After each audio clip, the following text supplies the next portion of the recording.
નમસ્કાર વિદ્યાર્થી મિત્રો, હું જાડેજા યુવરાજ સિંહ. તમારું સ્વાગત છે આપણી યુટ્યુબ ચેનલ મારુતિ સાયન્સની અંદર. આજે આપણે ધોરણ 9 આજે લેવાયેલું જે ધોરણ 9નું ગણિતનું પેપરનું સોલ્યુશન જોઈશું, જે અમારા બનાસકાંઠા જિલ્લામાં લેવાય છે બનાસકાંઠા શાળા વિકાસ સંકુલ તરફથી. ઓકે, તેનું વાર્ષિક પરીક્ષાનું પેપરનું સોલ્યુશન આપણે અહીંયા જોઈશું. ઓકે, તો વધારે વાત ન કરતા પેપરની શરૂઆત કરીએ સોલ્યુશનની. સૌપ્રથમ જોઈએ તો પહેલો પ્રશ્ન આપણી પાસે કયો છે, એ પ્રશ્ન પ્રમાણે આપણે જોતા જઈએ. ઓકે, વિભાગ એ ની અંદર પ્રથમ પ્રશ્ન આપણો છે કે અહીંયા વર્ગમૂળ દર્શાવે છે, પણ થોડું પ્રિન્ટિંગ મિસ્ટેક છે. હું તમને સમજાવી દઉં કઈ રીતે. તો કે 8/15 અને 2/3. 8/15 ને 2/3 વડે ભાગતા આ રીતે. બરોબર, વર્ગમૂળ નથી અથવા ઘનમૂળ કે અષ્ટમૂળ નથી, પણ અહીંયા આપણને એમને ભાગવાના છે અને ભાગતા તમને ભાગફળ એટલે કે જવાબ 4/5 મળે છે. આવું સાબિત કરવાનું છે. તો ચલો આપણે ગણી જોઈએ કઈ રીતે થશે. તો 8/15 ને આપણે 2/3 વડે ભાગવાના છે. તો આપણે એને ભાગ્યા. બરોબર, આપણે જાણીએ છીએ કે આ છેદનો પણ છેદ છે એ અંશમાં જશે અને અંશનો છેદ એ છેદની અંદર આવી જશે. મતલબ કે 8/3 અને 15/2. 2 થી 4 અહીંયા ઉડશે અને 3 થી 5, એટલે જવાબ આવે છે 4/5. અને તમને એ પણ કહ્યું છે કે 4/5 જવાબ આવવો જોઈએ. આ પ્રિન્ટિંગ મિસ્ટેક છે એટલે. બરોબર, તો આ મતલબ સાચું છે કે ખોટું. તો આપણો જવાબ 4/5 આવ્યા છે. તો આપણો જવાબ શું આવશે અહીંયા? સાચો છે. શું આવે છે? આ સાચો જવાબ છે. ઓકે, બીજો પ્રશ્ન જોઈએ. જો બહુપદીની ઘાત 1 હોય તો તેને સુરેખ બહુપદી કહેવાય છે. હા, બહુપદીની ઘાત 1 હોય અને આપણે શું કહીએ છીએ? સુરેખ બહુપદી કહીએ છીએ. શું કહીએ છીએ ને? સુરેખ બહુપદી કહીએ છીએ. ઓકે, કે એવી બહુપદી જેની ઘાત 1 હોય એને આપણે સુરેખ બહુપદી કહેતા હોઈએ છીએ. નેક્સ્ટ જોઈએ એના પછીનો પ્રશ્ન. બિંદુ -2 -4 એ પ્રથમ ચરણમાં છે. -2 અને -4 એ કયા ચરણમાં છે? પ્રથમ ચરણમાં છે. આપણે જાણીએ છીએ પ્રથમ ચરણની અંદર બંને કિંમતો ધન હોય છે. બરોબર, ધારો કે હું આ 4 ચરણ દર્શાવી દઉં તો પ્રથમ ચરણમાં બંને કિંમતો x અને y બંને કેવા હોય? ધન હોય. બીજા ચરણમાં x ઋણ અને y ધન હોય. ત્રીજા ચરણમાં બંને ઋણ હોય અને ચોથા ચરણમાં x ધન અને y ઋણ. આ રીતના હોય છે. તો પ્રથમ ચરણમાં તમને અહીંયા બંને કિંમત ઋણ આપી છે. બરોબર, તો આ વિધાન ખોટું છે. બંને કિંમત ઋણ તો કયા ચરણમાં આવે? ત્રીજામાં આવે. તો આ શું છે? ખોટું છે. ત્યારબાદ પૃષ્ઠની ધાર એ રેખા હોય છે. કોઈ પણ પૃષ્ઠ લઈ અને એની ધાર લઈ લઈએ તો એક શું હોય? રેખા હોય છે. સાચું. જેમ કે હું આ બોર્ડ કહું તો બોર્ડની એક ધાર શું બતાવે છે? એક રેખા બતાવે છે. તેને આપણે શું કહીએ છીએ? સાચું છે. ઓકે, તો આ રીતે પહેલું સાચું છે, બીજું સાચું છે, ત્રીજું ખોટું અને ચોથું સાચું મળે છે. ઓકે, ખ્યાલ પડી દરેક જણાને? ઓકે, ત્યારબાદ જોઈએ ભાઈ દરેક વિદ્યાર્થી મિત્રો, તમારા જે પણ કોન્ટેક્ટમાં વિદ્યાર્થી છે દરેકને આ વિડીયો શેર કરતા રહેજો, ચેનલને સપોર્ટ કરજો. ઓકે, અને પછી આપણા સાથે ચેનલમાં જોડાઈ લેજો, કેમ કે હવે પછીના જે તમે નવા સત્રમાં જે 10મામાં આવશો તો 10મામાં પણ તમને આ વિડીયો ખૂબ જ ઉપયોગી થશે. આપણે અવારનવાર નવા પ્રેક્ટિકલ સાથે અને સારી રીતે તમને સમજણ પડે એવા ગણિત વિજ્ઞાનના વિડીયો અપલોડ કરતા રહેશું. ઓકે, તો દાખલા નંબર 5 છે. દાખલા નંબર 5માં તમને કીધું છે ખાલી જગ્યા એ સમય સંખ્યા છે. તો સમય સંખ્યા p/q સ્વરૂપમાં હોય, પૂર્ણાંક હોય તો એ સમય સંખ્યા કહેવાય છે. બરોબર, પરંતુ વર્ગમૂળ હોય અને જેનું વર્ગમૂળ ન નીકળતું હોય તેવી સંખ્યાઓ આપણે અસમય કહીએ છીએ. જેમ કે આનો જવાબ આવે વર્ગમૂળમાં 17, તો આ તો અસમય છે, મતલબ આ ખોટું છે.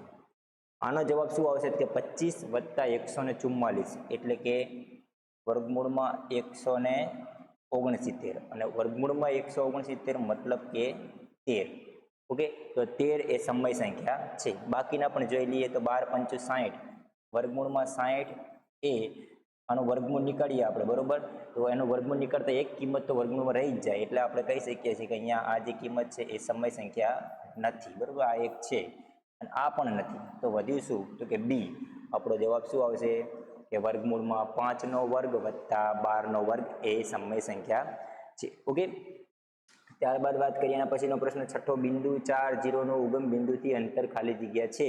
તો કોઈ પણ બિંદુનું અંતર શોધીએ, જો એ ઉગમ બિંદુથી અંતર માપવામાં આવ્યું હોય તો એટલા જે એનું બિંદુનું યામ છે એટલું જ અંતર હોય છે. તો આનો જવાબ શું આવે છે? એ 4 આવે છે. કે 4 0 થી એનું અંતર શું હોય છે? તો કે એ 4 હોય છે. ઓકે, ત્યારબાદ વાત કરીએ યુક્લિડ એ ખાલી જગ્યા દેશનો વતની હતો. તો કે બેબીલોનિયા, ભારત, ગ્રીસ કે ઇજિપ્ત? તો શું આવે છે? યુક્લિડ એ ઇજિપ્ત, બુકમાં આપ્યું છે ઇજિપ્તનો વતની હતો. ત્યારબાદ 8મો પ્રશ્ન, એક સમબાજુ ત્રિકોણ આપણને જે આપ્યો છે સમબાજુ ત્રિકોણની અર્ધ પરિમિતિ, અડધી પરિમિતિ 15 સેન્ટીમીટર છે. તમને અર્ધ પરિમિતિ આપી દીધી છે, બરોબર? તો આનો વિચારો કે પરિમિતિ કેટલી હોય? તો કે અર્ધ પરિમિતિ 15 હોય તો પરિમિતિ 30 હોય. પરિમિતિ કેટલી હોય? 30 હોય. તો તેની બાજુનું માપ શોધો. હવે ત્રિકોણ કયું છે? સમબાજુ. એવું ત્રિકોણ લો કે જેની ત્રણેય બાજુનો સરવાળો 30 થાય અને ત્રણેય બાજુઓ પાછી સરખી હોવી જોઈએ. તો 30 કઈ રીતે થાય? 10 વત્તા 10 વત્તા 10. તો જ એની પરિમિતિ કેટલી થાય? 30. અને એની પરિમિતિ 30 થાય તો અર્ધ પરિમિતિ 30 ભાગ્યા 2 એટલે કે 15 થાય, બરોબર? તો આપણે એની બાજુનું માપ કેટલું હશે? 10. તો તેની બાજુનું માપ 10 સેન્ટીમીટર હોય એટલે કે બી. આપણો જવાબ શું આવશે? બી આવશે, બરોબર? ઓકે, એના પછી નેક્સ્ટ પ્રશ્ન છે આપણો,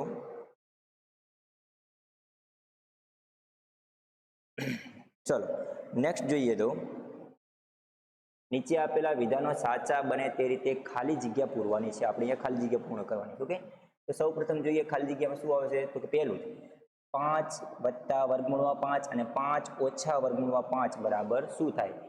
x વત્તા વાય, x ઓછા વાય, અથવા a વત્તા બી અને a ઓછા બી વાળું સૂત્ર છે. આપણે જાણીએ છીએ કે પહેલા x નો વર્ગ અને ઓછા y નો વર્ગ એવું સૂત્ર આવે છે. અહીંયા x મતલબ 5, તો કે 5 નો વર્ગ ઓછા વર્ગમૂળમાં 5 નો વર્ગ. હવે તમે આનો વર્ગ લ્યો બંનેનો, બરોબર? તો અહીંયા 5 નો વર્ગ 25 થાય અને વર્ગમૂળમાં 5 નો વર્ગ 5 થાય. વર્ગમૂળમાં 5 નો વર્ગ શું થાય છે? 5 થાય છે. માટે જવાબ શું આવે છે? 20. તો ખાલી જગ્યામાં શું જવાબ આવશે? 20 જવાબ આવે છે.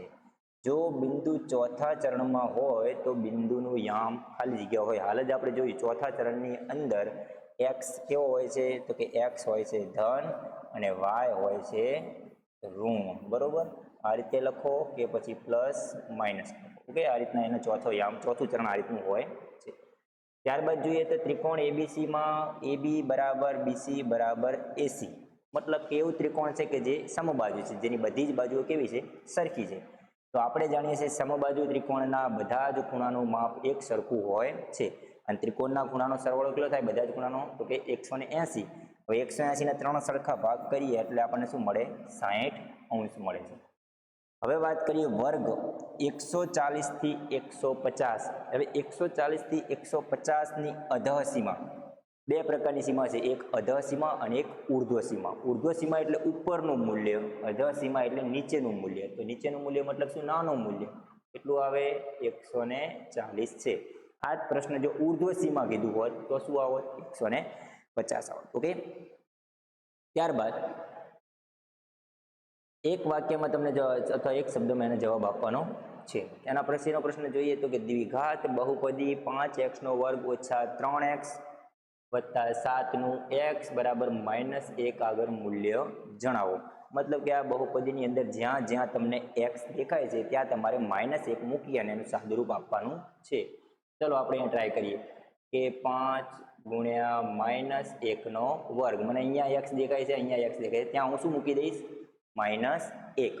તો 5 ગુણ્યા -1 નો વર્ગ -3 ગુણ્યા -1 વત્તા 7. હવે 5 -1 નો વર્ગ તો 1 જ થાય. 1 ગુણ્યા 5 એટલે 5. આ માઇનસ આગળ ગુણી જાય એટલે 3 એકા 3 વત્તા 7. તો ટોટલ કેટલા થઈ ગયા? 7 ને 3 10 ને 5 15 જવાબ આવે છે. તો એનો આગળ મૂલ્ય મૂકીએ તો શું જવાબ આવે? 15 આવે છે. આ રીતે એનું સાદુરૂપ આપવાનું થઈ શકે. તમે ડાયરેક્ટલી 1 માર્કનો પ્રશ્ન છે તો ડાયરેક્ટ 15 લખી શકાય છે. નેક્સ્ટ 2/3 નું દશાંશ સ્વરૂપ કયું છે? હવે 2/3 મતલબ એટલે કે અનંત આવૃત છે, અનંત અનાવૃત છે, કે કઈ રીતનું છે એનું સ્વરૂપ દર્શાવવાનું છે, બરોબર? તો અહીંયાથી તમે જોશો તો 2 ને 3 વડે ભાગીએ, 2 ને 3 વડે ભાગીએ તમે આઈકન કોઈ પણ 2 ની કિંમતને 3 વડે ભાગો, ડાયરેક્ટલી તો ભગાય નહીં એટલે આઈકન મારે 20 કરવો પડે ને આઈકન 0 પોઈન્ટ મૂકવા પડે. ઓકે, તો હવે 6 તરી 18, ફરીથી જવાબ શું આવ્યો? 2 0, 6 તરી 18. તો આ આનો જવાબ જે ભાગફળ છે અનંત સુધી ચાલુ રહેશે આ રીતે, તો આવો જવાબ મળશે 6 6 6 આ રીતે અનંત સુધી મળતા રહેશે. તો આનો જવાબમાં તમે શું લખી શકો? તો આમાં તમે આવી રીતે લખી શકો 0.6 નો પાર. અને આ તો કઈ કિંમત છે? તો કે અનંત તો છે જ, સાથે સાથે એનું વારંવાર પુનરાવર્તન થતું હોવાથી અહીંયા અંકનું પુનરાવર્તન વારંવાર થાય છે. આથી આને કયું સ્વરૂપ કહેવાય? અનંત આવૃત. કયું કહેવાય? અનંત આવૃત દશાંશ સ્વરૂપ કહેવામાં આવે છે. ચલો નેક્સ્ટ, ત્રિકોણનું ક્ષેત્રફળ શોધવાનું હેરોનનું સૂત્ર. તો હેરોનનું સૂત્ર એરિયા બરાબર આપણે શું કહેતા હતા? તો કે વર્ગમૂળમાં એસ વર્ગમૂળમાં S minus A S minus B S minus C. આ પ્રમાણે તમે હેરોનનું સૂત્ર દર્શાવી શકો છો. ત્યારબાદ લઈ લઈએ વર્ગ 10 થી 20ની મધ્ય કિંમત. મધ્ય કિંમત શોધવાના સૂત્ર ઉપરથી કે તો મધ્ય કિંમત કઈ રીતે મળે? તો કે ઉર્ધ્વસીમા વત્તા અધોસીમા ભાગ્યા 2, એટલે કે 20 વત્તા 10 ભાગ્યા 2, 30 ભાગ્યા 2 એટલે શું આવે? 15. આ રીતે પણ કહી શકો છો. નહીંતર પછી તમે જુઓ કે 10 અને 20ની વચ્ચેની સંખ્યા કઈ હોય? 15 હોય છે. ડાયરેક્ટલી ખબર પડે આપણને. ઓકે, તો આ તો આપણો વિભાગ એ. હવે 2 માર્ક્સના પ્રશ્નો છે, ગણતરીવાળા છે, જેમાં વિભાગ બી આપણે કહીએ. તો વિભાગ બી ની અંદર તમને કીધું છે કે પ્રથમ જે દાખલો છે એટલે કે 17મા નંબરનો 125ની માઇનસ 1/3 ઘાત. 125ની માઇનસ 1/3 ઘાતની કિંમત શોધો. હું અહીંયા શોધું છું, તમે જુઓ. 125ની માઇનસ 1/3 કઈ રીતે મળે? તો માઇનસ ઘાત હોવાથી હું એને છેદમાં લખું છું. કોઈ પણ સંખ્યાની માઇનસ ઘાત હોય તો તમારે એને છેદમાં લખવી પડે. કેટલી ઘાત છે? 1/3. અને 1/3 નો મતલબ ઘનમૂળ, બરોબર. હવે એનું ઘનમૂળ મતલબ કે પહેલા તો એ વિચારો કે આ કોનું ઘનફળ છે? 125 કોનું આવે? તો કે 5 ગુણ્યા 5 ગુણ્યા 5. તો 5ની 3 ઘાત ગુણ્યા 1/3 ઘાત થાય કે ના થાય? તો હવે આ અંશ અને છેદમાં 3 દૂર થઈ જાય તો વધ્યું શું? 1/5. આટલો જવાબ વધ્યો. કેમ? કેમ કે 5ની 1 ઘાત એટલે 5 કહેવાય છે. તો આનો જવાબ શું આવશે? 1/5 મળે. યોગ્ય નિત્યસમનો ઉપયોગ કરી અને 105 અને 106 નો ગુણાકાર દર્શાવવાનો છે. 105 ને હું કહું 100 વત્તા 5 કહેવાય કે ના કહેવાય? 105 ને આપણે 100 વત્તા 5 કહીએ છીએ. ત્યારબાદ ગુણાકારમાં 106 ને હું કહી દઉં 100 વત્તા 6. હવે નિત્યસમનો ઉપયોગ કરો. કયું નિત્યસમ આવે? તો કે પહેલા પદનું પહેલા પદ સાથે ગુણાકાર, એટલે કે 100 નો 100 સાથે ગુણાકાર કરો તો 100 નો વર્ગ પ્લસ એ વત્તા બી, એટલે સોરી બી અને આને કહી દઈએ ડી, બી વત્તા ડી કહી દઈએ, બરોબર. અથવા તમે આ નિત્યસમ કહી શકો એ વત્તા બી એ વત્તા સી. આનો ઉપયોગ ક્યાં થાય? તો કે એ નો વર્ગ બી વત્તા સી ગુણ્યા એ, આ રીતે દર્શાવી દઈએ. અને છેલ્લે લખી નાખીએ આ બંનેનો ગુણાકાર, એટલે કે બી ગુણ્યા સી, બરોબર. આ નિત્યસમ છે. આ નિત્યસમનો તમે ઉપયોગ કરી શકો છો. તો ચલો જોઈએ. બી વત્તા સી એટલે કે 5 વત્તા 6 અને એનો ગુણાકાર કોના સાથે કરવાનો? 100 સાથે.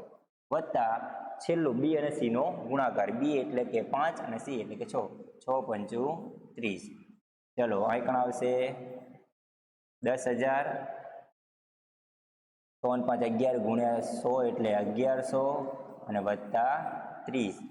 10,000 ને 1100 એટલે આપણે કહીએ 11,130, બરોબર. 11,130.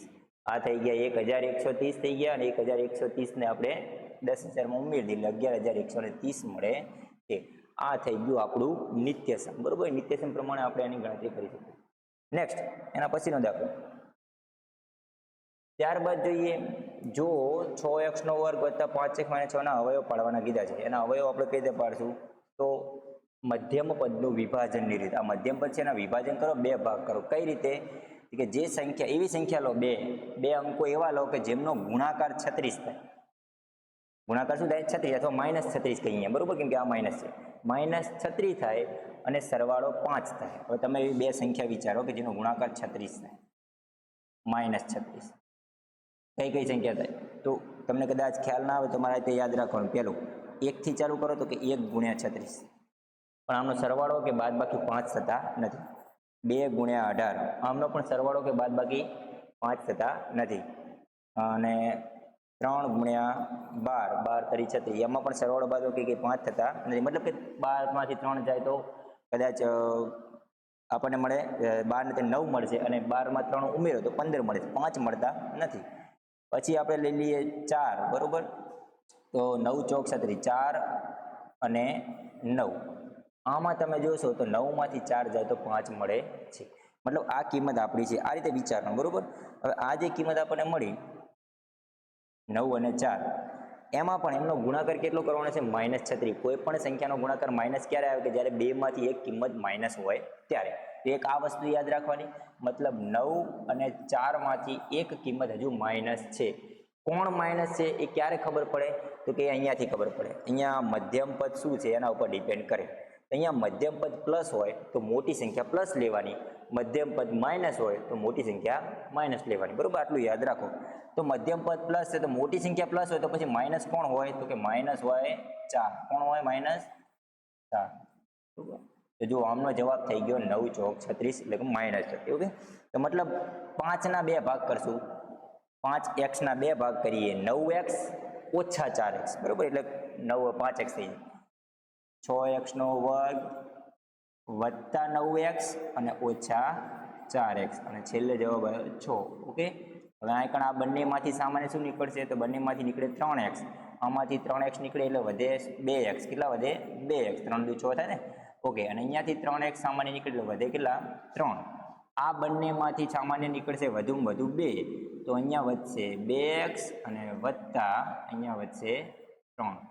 હંમેશા આ બે કૌંસ સરખા થવા જોઈએ, અને થશે તો જ તમારો દાખલો સાચો કહેવાય, થવો જ જોઈએ. તો એક અવયવ મળ્યો 2x વત્તા 3, અને બીજો અવયવ આ બંને ભેગા થઈ એટલે કે 3x ઓછા 2.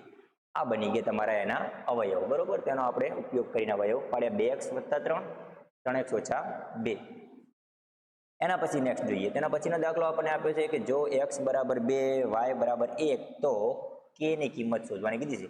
એકદમ ઈઝી દાખલો. x ની જગ્યાએ 2 લખો ને y ની જગ્યાએ 1 લખો. અહીંયા 2, અહીંયા 1 લખો. જે જવાબ આવે એ તમારી k ની કિંમત. કેમ?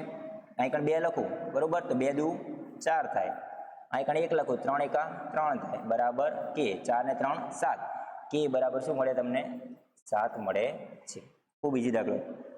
નેક્સ્ટ, દ્વિચલ સુરેખ સમીકરણને પ્રમાણિત સ્વરૂપમાં દર્શાવીને a b c ની કિંમત કરો. આપણે જાણીએ છીએ દ્વિચલ સુરેખ સમીકરણનું પ્રમાણિત સ્વરૂપ ax વત્તા by અને વત્તા c બરાબર 0. આવું સમીકરણ છે.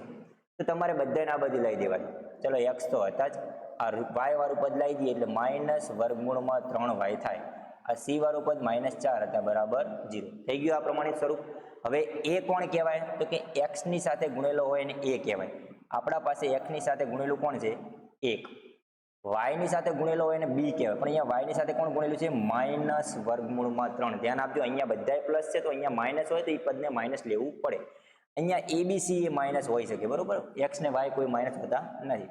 અને અચળ પદ c બરાબર શું લેવાનું? કે તો -4 આપેલું.